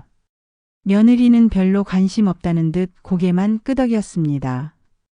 이 선생님은 녹음 파일을 들으시더니 고개를 끄덕이셨어요. 완벽해요. 이 정도면 법적으로 문제 없습니다. 이제 어떻게 하죠? 정희 씨, 이제부터가 중요해요. 연기를 하셔야 합니다. 연기요? 네. 며느리와 아들이 원하는 대로 행동하는 거예요. 건강이 안 좋은 척, 깜빡거리는 척, 힘든 척. 왜요? 제가 멀쩡한데. 그들이 요양원 계약서를 가져올 때까지 기다려야 해요. 그 순간이 결정적인 증거가 될 테니까요. 이 선생님이 제 손을 잡으셨습니다. 정희 씨, 조금만 더 참으세요. 곧 끝납니다. 알겠습니다. 계약서에 서명하기 직전에 모든 걸 밝히세요. 그게 가장 강력한 순간이에요. 네. 그리고 이거 받으세요. 이 선생님이 봉투 하나를 주셨어요. 안에는 서류들이 들어 있었습니다. 이게 뭐예요? 정희 씨 재산이 모두 해외 계좌로 이동했다는 증명서예요. 그리고 연금 계좌 변경 확인서도 있고요. 필요할 때 꺼내 보이세요. 저는 봉투를 가방에 넣었습니다. 선생님, 정말 감사합니다. 천만에요. 정희 씨가 용기 내셔서 여기까지 온 거예요. 사무실을 나와 집으로 돌아왔습니다. 밤 9시쯤이었어요. 현관문을 열고 들어가니 아들과 며느리가 거실에 앉아 있었습니다. 뭔가 심각하게 이야기하던 중이었어요. 제가 들어가자 대화를 멈췄습니다. 다녀왔습니다. 엄마 어디 갔다 오셨어요? 친구 만나고 왔어. 이 시간까지요? 응, 오랜만에 만나서 이야기 좀 했어. 거짓말이 이제는 자연스러웠습니다. 며느리가 이상한 눈으로 저를 봤어요. 하지만 아무 말도 하지 않았습니다. 저는 제 방으로 들어갔어요. 문을 닫고 침대에 앉았습니다. 내일부터 연기를 시작해야 해요. 건강이 안 좋은 척, 깜빡거리는 척, 그들이 원하는 대로. 다음 날 아침 저는 평소보다 늦게 일어났습니다. 오전 8시. 보통은 6시에 일어나는데 오늘은 일부러 늦게 일어났어요. 방에서 나오니 며느리가 놀란 표정으로 저를 봤습니다. 어머님, 어디 편찮으세요? 아니, 그냥 좀 피곤해서. 그러세요? 아침은 어떡하시려고요? 나중에 먹을게. 너희들 먼저 먹어. 저는 다시 방으로 들어갔습니다. 며느리가 뒤에서 중얼거리는 소리가 들렸어요. 이상하네. 계획대로였습니다. 오전 10시쯤 저는 거실로 나왔어요. 머리를 제대로 빗지 않고 옷도 아무렇게나 입었습니다. 평소의 제 모습이 아니었어요. 며느리가 소파에서 저를 봤습니다. 어머님? 응. 아침 드실래요? 제가 차려드릴게요. 고마워. 며느리가 부엌으로 갔다가 밥과 반찬을 가져왔어요. 저는 느릿느릿 먹었습니다. 중간에 숟가락을 멈추고 멍하니 있기도 했어요. 어머님 괜찮으세요? 내가 뭐 하려고 했더라. 밥 드시고 계셨잖아요. 아, 맞다. 며느리의 눈빛이 반짝였습니다. 드디어 기회가 왔다는 표정이었어요. 점심시간쯤 며느리가 전화하는 소리가 들렸습니다. 누군가와 통화하고 있었어요. 저는 방문을 살짝 열고 귀를 기울였습니다. 엄마 오늘 아침부터 진짜 이상하셔. 늦게 일어나시고 멍하니 계시고. 친정엄마와 통화하는 거였어요. 응, 맞아. 드디어 증상이 나타나는 것 같아. 이제 진짜 시작해야 할 것 같아. 요양원? 응, 벌써 알아봤어. 3군데 상담받았어. 다음 주쯤 계약하려고. 그 전에 어머님 통장부터 받아내야 하는데. 저는 조용히 문을 닫았습니다. 다음 주. 그들은 다음 주에 요양원 계약을 하려는 거군요. 그날까지 계속 연기해야 합니다. 오후가 되자 아들이 퇴근했습니다. 평소보다 일찍 온 거였어요. 며느리가 제 상태를 보고하려고 일찍 오라고 한 것 같았습니다. 거실에서 둘이 속닥거리는 소리가 들렸어요. 여보, 오늘 어머니 정말 이상하셔. 어떻게? 아침에 늦게 일어나시고 멍하니 계시고 뭐 하려던 건지 잊어버리시고. 진짜? 응. 나 거짓말 안 해. 진짜 그러셔. 아들이 한숨 쉬는 소리가 들렸어요. 그럼 이제 시작해야 하나? 당연하지. 지금이 기회야. 어머님 통장 관리부터 받아내자. 알았어. 저녁 식사 시간이었습니다. 저는 일부러 느리게 밥을 먹었어요. 중간중간 멍하니 있기도 했습니다. 엄마 반찬 더 드실래요? 뭐? 반찬이요. 더 드실래요?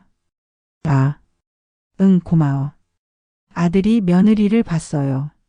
며느리가 고개를 끄덕였습니다. 봤지? 내 말이 맞지? 라는 표정이었어요. 식사를 마치고 설거지를 하는데 아들이 다가왔습니다. 엄마. 응?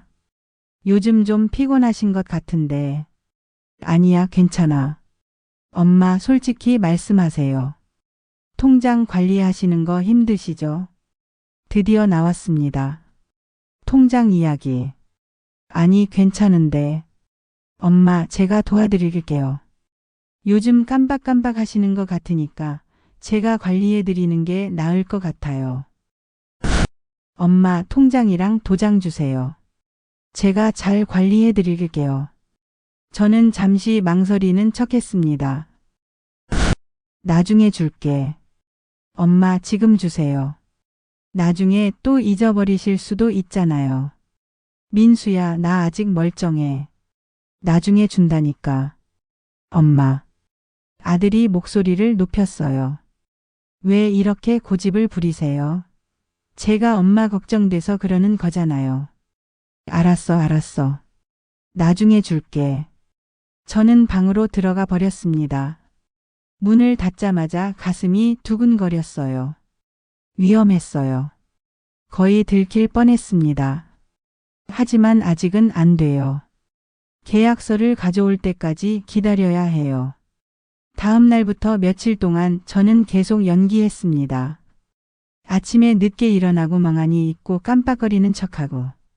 며느리는 매일 친정엄마에게 전화해서 보고했어요. 엄마, 오늘도 그러셔. 진짜 심해지는 것 같아. 아들은 매일 통장을 달라고 했습니다. 하지만 저는 계속 미뤘어요. 나중에 줄게. 조금만 기다려. 오늘은 피곤해서. 그러던 어느 날 저녁이었습니다.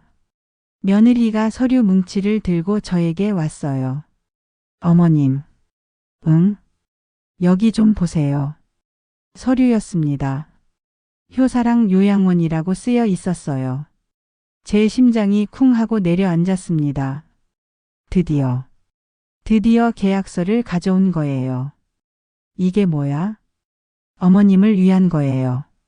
요즘 많이 힘드시잖아요. 전문적으로 케어 받으시는 게 좋을 것 같아서요. 며느리가 상냥하게 말했습니다. 마치 정말 저를 걱정하는 것처럼. 요양원? 네. 정말 좋은 곳이에요. 시설도 깨끗하고 간호사분들도 친절하시고. 나 요양원 안 갈래. 어머님 혼자 계시면 위험해요. 가스불도 잊어버리시고 깜빡깜빡 하시잖아요. 나 멀쩡해. 어머님. 며느리의 목소리가 날카로워졌어요. 어머님, 이건 어머님을 위한 거예요. 제발 이해해 주세요. 아들도 옆에서 거들었습니다. 엄마, 우리가 잘못하는 거 아니에요. 엄마를 위해서 하는 거예요. 저는 서류를 받습니다. 입소 계약서였어요. 월 200만 원. 제 연금으로 딱 맞춰진 금액이었습니다. 여기 서명만 해주시면 돼요. 며느리가 펜을 내밀었습니다. 제 손이 떨렸어요. 하지만 아직은 안 돼요. 조금만 더. 언제 가는 건데? 다음 주 월요일이요. 3일 후에요. 그렇게 빨리? 네. 방이 금방 차니까 지금 계약해야 해요. 저는 펜을 받았습니다. 서류를 들여다봤어요. 계약 내용, 비용, 기간. 전부 꼼꼼하게 적혀 있었습니다. 며느리와 아들이 저를 지켜보고 있었어요. 긴장한 표정이었습니다. 저는 펜을 들었습니다. 서명란에 펜 끝을 갖다 댔어요. 그런데 잠깐만. 펜을 내려놨습니다. 왜요, 어머님? 화장실 좀 다녀올게. 지금요? 응, 급해. 저는 서류를 식탁에 놓고 화장실로 갔습니다. 문을 닫고 핸드폰을 꺼냈어요. 이 선생님께 문자를 보냈습니다. 계약서 가져왔어요. 어떡하죠? 1분도 안 돼서 답장이 왔습니다. 아직 서명하지 마세요. 내일 제 사무실로 오세요. 내일이 마지막입니다. 알겠습니다. 화장실에서 나왔습니다. 거실로 돌아가니 며느리가 기다리고 있었어요. 어머님, 서명하세요. 오늘은 너무 피곤해. 내일 할게. 어머님, 내일 한다니까. 저는 제 방으로 들어가 버렸습니다. 문을 닫고 잠갔어요. 밖에서 며느리와 아들이 속닥거리는 소리가 들렸습니다. 여보, 어떡해? 서명 안 하시네. 내일 다시 해보자. 어차피 어머니가 거부할 수는 없어. 그래도 걱정 마. 내일은 꼭 받아낼게. 저는 침대에 누웠습니다. 내일이 마지막이에요. 내일 모든 게 끝날 겁니다. 다음 날 아침 저는 새벽 5시에 일어났습니다. 오늘이 마지막 날이에요. 오늘 모든 게 끝날 겁니다. 샤워를 하고 옷을 갈아입었어요. 어제까지는 아무렇게나 입었지만 오늘은 달랐습니다. 제일 깔끔한 옷을 꺼냈어요. 흰색 블라우스에 검은색 정장 바지. 머리도 단정하게 빗었습니다. 화장도 했어요. 거울 속 제 모습을 봤습니다. 떳떳한 얼굴이었어요. 숨길 것도 부끄러울 것도 없었습니다. 가방을 챙겼습니다. 신분증, 핸드폰 그리고 증거들. 아들의 일기장 사진, 며느리의 플래너 사진, 녹음 파일들, 이 선생님이 준 서류들. 모든 게 가방 안에 들어 있었어요. 오전 9시 이 선생님 사무실로 갔습니다. 집을 나서면서 며느리에게 말했어요. 오늘 병원 간다 올게. 혼자요? 응. 제가 같이 갈까요? 아니, 괜찮아. 간단한 검사니까. 며느리는 의심스러운 표정이었지만 더 묻지 않았습니다. 요양원 계약 때문에 바빴거든요. 오늘 저녁에 제가 서명하기로 되어 있었으니까요. 이 선생님 사무실에 도착했습니다. 이 선생님이 준비하고 계셨어요. 정희 씨, 오늘이 마지막이에요. 네. 긴장되시죠? 아니요. 오히려 후련해요. 좋아요. 그 마음가짐 유지하세요.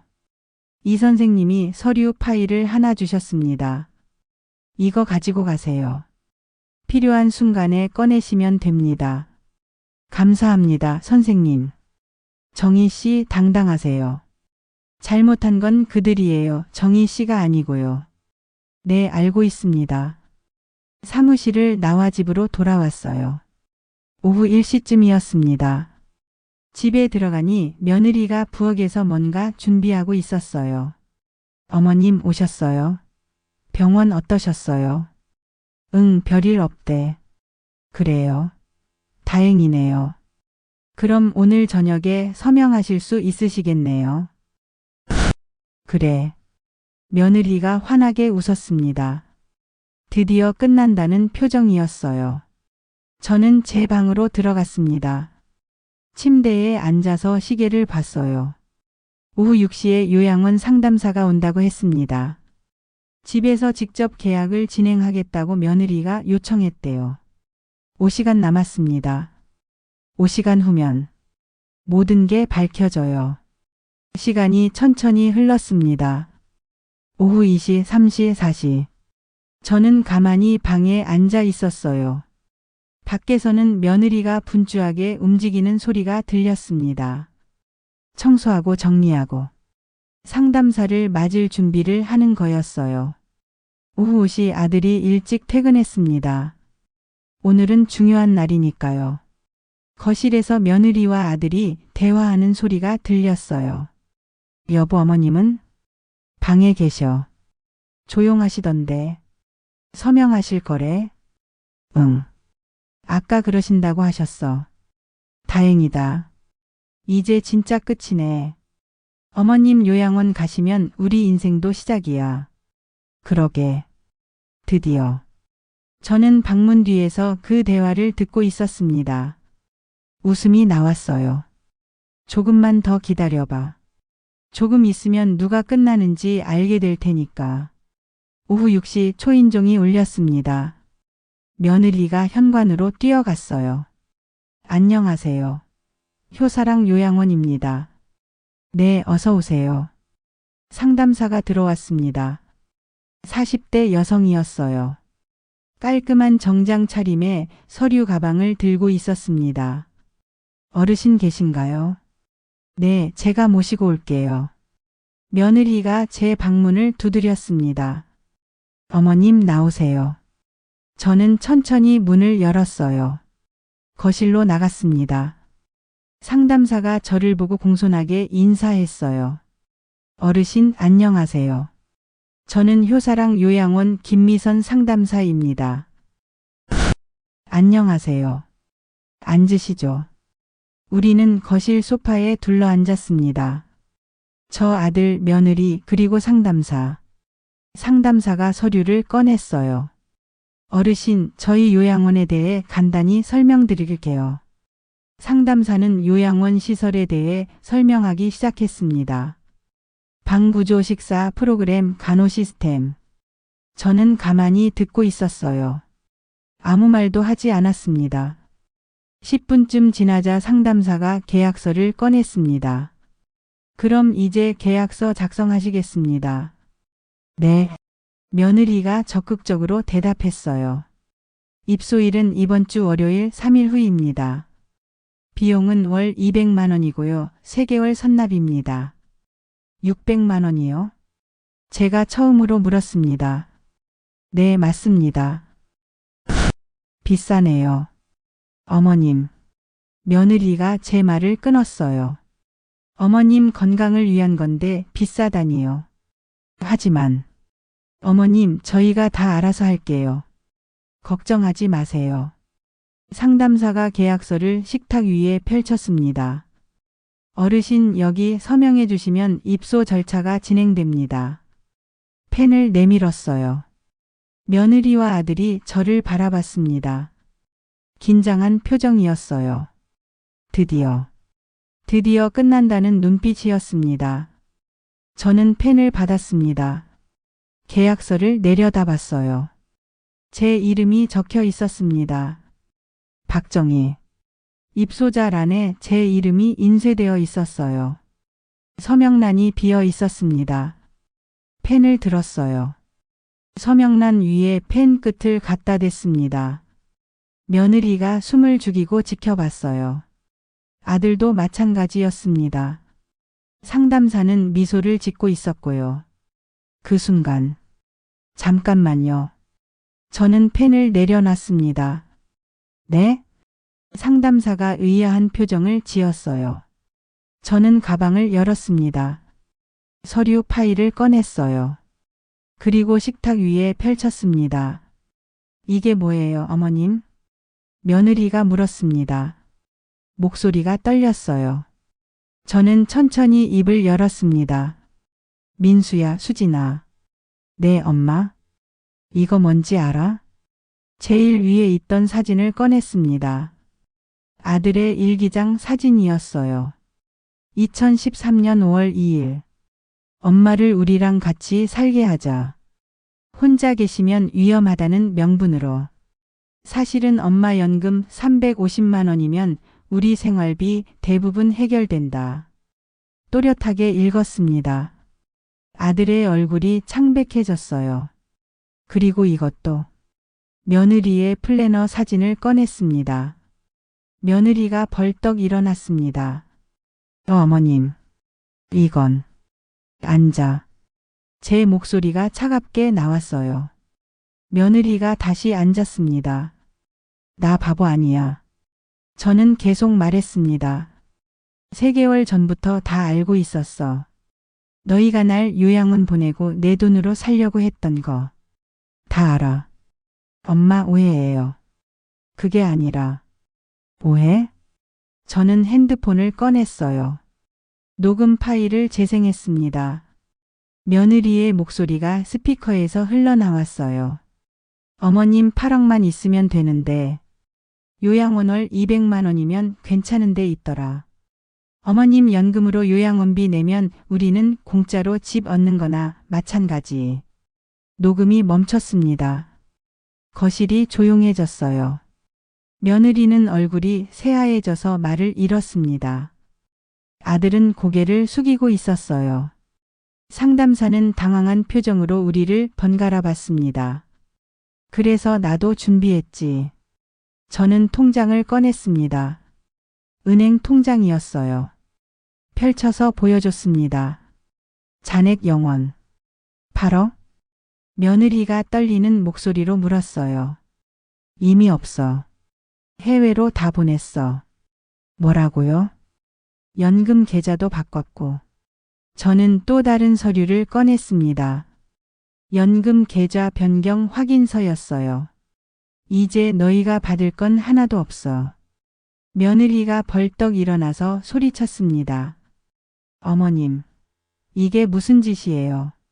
무슨 짓? 저는 차갑게 웃었어요. 너희가 나한테 한 집보다는 양반이지. 어머님, 그 돈은 저희 거예요. 어머님 혼자 쓰실 돈도 아니고. 내 돈인데 왜 내 거야? 어머님을 모시고 산 대가예요. 7년 동안 모셨잖아요. 모셨다고? 저는 천천히 일어났습니다. 며느리를 똑바로 봤어요. 너희는 날 모신 게 아니야. 내 돈을 쓴 거지. 어머님, 7년 동안 생활비 누가 냈어? 나. 손주 학원비 누가 냈어? 나. 집안일 누가 했어? 나. 너희는 뭐 했어? 며느리가 할 말을 잃었어요. 저는 아들을 봤습니다. 민수야. 네, 엄마. 내가 일기장에 쓴 거 다 봤어. 처음부터 계획이었지? 엄마 돈 쓰려고 같이 살자고 한 거. 엄마 그게 아니라. 그게 아니면 뭐야? 아들이 대답하지 못했어요. 그냥 고개를 숙이고 있었습니다. 상담사가 조심스럽게 말했습니다. 제가 나가는 게 좋을 것 같은데요. 가세요. 저는 상담사에게 말했어요. 계약은 없습니다. 저는 요양원 안 갑니다. 아, 네. 알겠습니다. 상담사가 서류를 챙겨서 황급히 나갔습니다. 현관문이 닫혔어요. 이제 우리 셋만 남았습니다. 며느리가 다시 소리쳤어요. 어머님, 그 돈 돌려주세요. 싫어. 어머님, 내가 왜 돌려줘? 내 돈인데. 법적으로 문제 삼을 거예요. 해봐.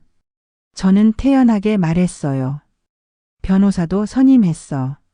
너희가 날 속이려고 한 증거도 다 있고. 해보고 싶으면 해봐. 며느리가 주저앉았습니다. 소파에 털썩 앉아서 머리를 감싸 쥐었어요. 이럴 수가. 이럴 수가. 아들이 저에게 다가왔습니다. 엄마, 제발. 우리 이야기 좀 해요. 무슨 이야기? 엄마, 우리가 잘못했어요. 정말 미안해요. 지금 와서. 엄마, 제발. 저희도 사정이 있었어요. 돈이 필요했고. 돈이 필요하면 내가 벌면 되지. 왜 내 돈을 노려? 엄마. 민수야. 저는 아들의 눈을 똑바로 봤어요. 넌 나한테 한 번이라도 진심이었던 적 있어? 엄마, 무슨 말씀을? 7년 동안 단 한 번이라도 엄마를 사랑해서 같이 살자고 한 적이 있어? 아들이 대답하지 못했습니다. 그게 답이었어요. 없었구나. 저는 웃었습니다. 슬픈 웃음이었어요. 처음부터 끝까지 전부 거짓말이었구나. 엄마, 이제 나갈게. 어디 가시려고요? 너희는 상관없어. 저는 가방을 챙겼습니다. 방으로 들어가서 미리 싸둔 짐을 들고 나왔어요. 작은 캐리어 하나였습니다. 엄마, 어디 가실 거예요? 모르겠어. 어디든. 엄마, 제발. 민수야. 저는 마지막으로 아들을 봤어요. 너희가 날 버린 거야. 내가 너희를 버린 게 아니고. 엄마. 잘 살아. 현관문을 열었습니다. 뒤에서 며느리가 소리쳤어요. 어머님. 이러시면 후회하실 거예요. 저는 돌아보지 않았습니다. 그냥 걸었어요. 엘리베이터를 탔습니다. 1층으로 내려갔어요. 아파트 밖으로 나왔습니다. 가을 바람이 불었어요. 차가웠지만 상쾌했습니다. 저는 걸었습니다. 어디로 가는지도 모르고 그냥 걸었어요. 핸드폰이 울렸습니다. 이 선생님이었어요. 정희 씨, 어떻게 됐어요? 다 끝났어요, 선생님. 정말요? 잘하셨어요. 이제 어떻게 하죠? 제가 알아둔 원룸이 있어요. 거기서 당분간 지내세요. 주소 문자로 보내드릴게요. 감사합니다. 정희 씨, 정말 잘하셨어요. 이제 자유예요. 전화를 끊었습니다. 저는 하늘을 올려다봤어요. 별이 보였습니다. 예쁘게 반짝이고 있었어요. 자유. 정말 자유가 된 걸까요? 아직은 잘 모르겠어요. 하지만 한 가지는 확실했습니다. 이제 아무도 저를 속일 수 없다는 것. 이제 제 인생은 제가 산다는 것. 그것만큼은 확실했습니다. 그날 밤 저는 이 선생님이 알려주신 원룸에 도착했습니다. 수원에 있는 작은 원룸이었어요. 20평도 안 되는 작은 공간이었습니다. 하지만 깨끗했어요. 햇빛도 잘 들어왔고요. 무엇보다 제 공간이었습니다. 누구 눈치 볼 필요 없는 오롯이 제 공간. 짐을 풀었습니다. 가져온 게 별로 없었어요. 옷 몇 벌, 책 몇 권, 사진 몇 장. 30년을 살았던 집에서 나온 게 고작 캐리어 하나였습니다. 하지만 괜찮았어요. 필요한 건 다 가져왔으니까요. 가장 중요한 건 제 자존심이었습니다. 침대에 앉아서 창밖을 봤어요. 조용한 동네였습니다. 노원구처럼 복잡하지 않았어요. 평화로웠습니다. 핸드폰이 울렸습니다. 아들이었어요. 받지 않았습니다. 또 울렸어요. 이번에는 며느리였습니다. 역시 받지 않았어요. 문자가 쏟아지기 시작했습니다. 엄마 전화 좀 받아요. 어머님 이야기 좀 합시다. 엄마 제발. 어머님 지금 어디 계세요? 전부 읽지 않고 삭제했습니다. 더 이상 그들과 할 말이 없었으니까요. 다음 날 아침 저는 일찍 일어났습니다. 새 동네를 구경하고 싶었거든요. 밖으로 나가니 공기가 좋았어요. 근처에 공원이 있었습니다. 산책하는 어르신들이 많았어요. 저도 천천히 걸었습니다. 7년 만에 혼자 산책하는 거였어요. 아무 걱정 없이 누구 눈치 보지 않고 그냥 걸었습니다. 기분이 이상했어요. 슬프기도 하고 후련하기도 하고 외롭기도 하고 복잡한 감정이었습니다. 공원 벤치에 앉았어요. 햇살이 따뜻했습니다. 옆에 있던 할머니 한 분이 말을 걸어주셨어요. 새로 이사 오셨어요? 네, 어제 왔습니다. 어디서 오셨어요? 서울에서요. 그래요. 여기 조용하고 좋죠. 자주 뵐 수 있겠네요. 네, 자주 뵙겠습니다. 그렇게 동네 사람들과 조금씩 인사를 나누기 시작했어요. 혼자 사는 할머니들이 많았습니다. 다들 사연이 있어 보였어요. 저처럼요. 일주일이 지났습니다. 저는 새로운 일상에 적응하고 있었어요. 아침에 일어나서 산책하고 장보고 요리하고 책 읽고. 단순한 생활이었지만 평화로웠습니다. 연금 350만 원이 새 통장으로 들어왔어요. 충분했습니다. 월세 50만 원, 생활비 100만 원 정도면 넉넉하게 살 수 있었어요. 나머지는 저축했습니다. 아들과 며느리는 계속 연락했어요. 하루에 10통도 넘게 전화가 왔습니다. 문자는 셀 수도 없었고요. 하지만 저는 한 통도 받지 않았습니다. 읽지도 않았어요. 그들과는 끝난 거니까요. 2주가 지났을 때였습니다. 이 선생님께 연락이 왔어요. 정희 씨 8억 기부하시겠다고 하셨죠? 네, 선생님. 어디에 하실 건가요? 저는 이미 생각해뒀습니다. 무료 급식소요. 어르신들 밥 주는 곳이요. 좋은 선택이에요. 제가 알아보고 연락드릴게요. 며칠 후 기부가 완료됐습니다. 8억 전액이 서울 시내 무료 급식소들에 전달됐어요. 영수증을 받았습니다. 사단법인 따뜻한 밥상 후원금 8억 원. 이라고 적혀 있었어요. 그 영수증을 보면서 생각했습니다. 이 돈으로 몇 명이나 밥을 먹을 수 있을까? 아들과 며느리가 40평대 아파트 사는 것보다 이게 훨씬 의미 있지 않을까? 마음이 편안해졌습니다. 한 달이 지났습니다. 저는 완전히 새 생활에 적응했어요. 동네 복지관에서 하는 프로그램도 신청했습니다.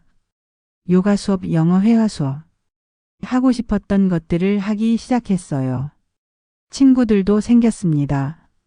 같은 복지관 다니는 할머니들과 친해졌어요. 다들 혼자 사는 분들이었습니다. 우리는 일주일에 한 번씩 같이 밥을 먹었어요. 서로의 이야기를 나눴습니다. 가족 이야기, 지난 인생 이야기, 앞으로의 꿈 이야기. 저도 제 이야기를 했어요. 처음에는 부끄러웠지만 다들 이해해 주셨습니다. 잘하셨어요. 그런 자식들한테 재산 주면 안 되죠.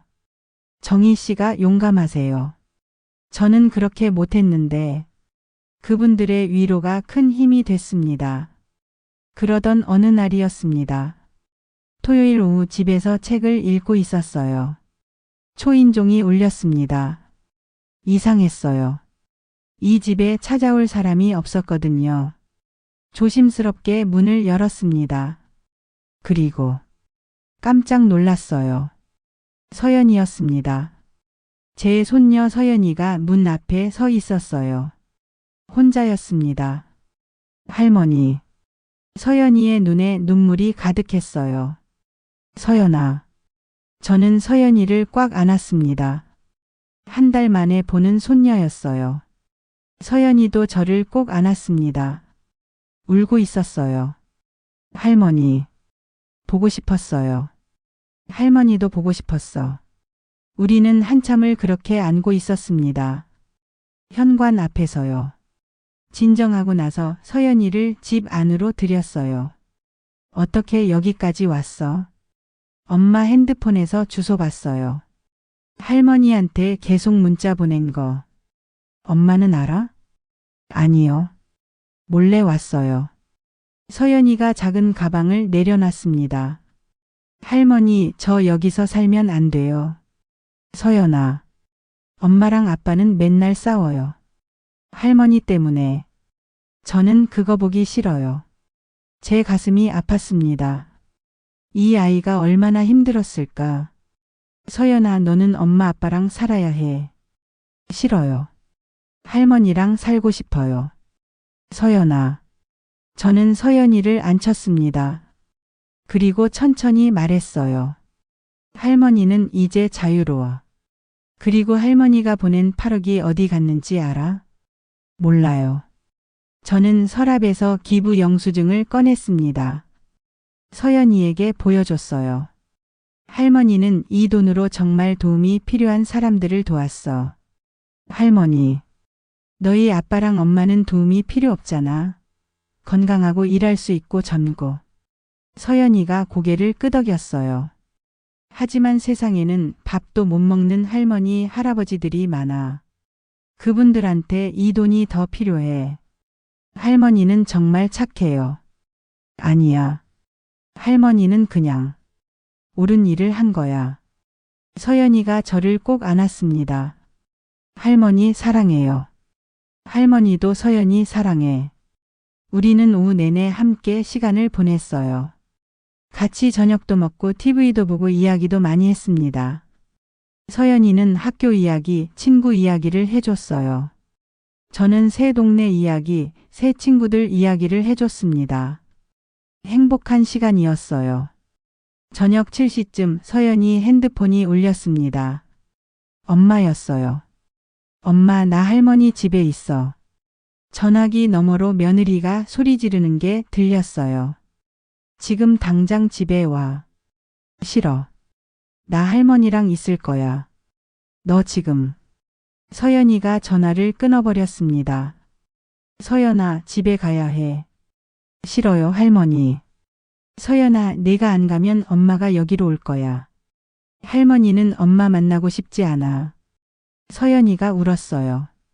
할머니. 서연아, 조금만 참아.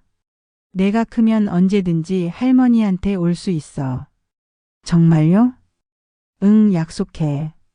저는 서연이를 택시에 태워 집으로 보냈습니다. 손을 흔들며 배웅했어요. 택시가 멀어져 갔습니다. 서연이가 뒷창으로 저를 보고 있었어요. 저도 계속 손을 흔들었습니다. 택시가 보이지 않을 때까지. 집으로 돌아왔습니다.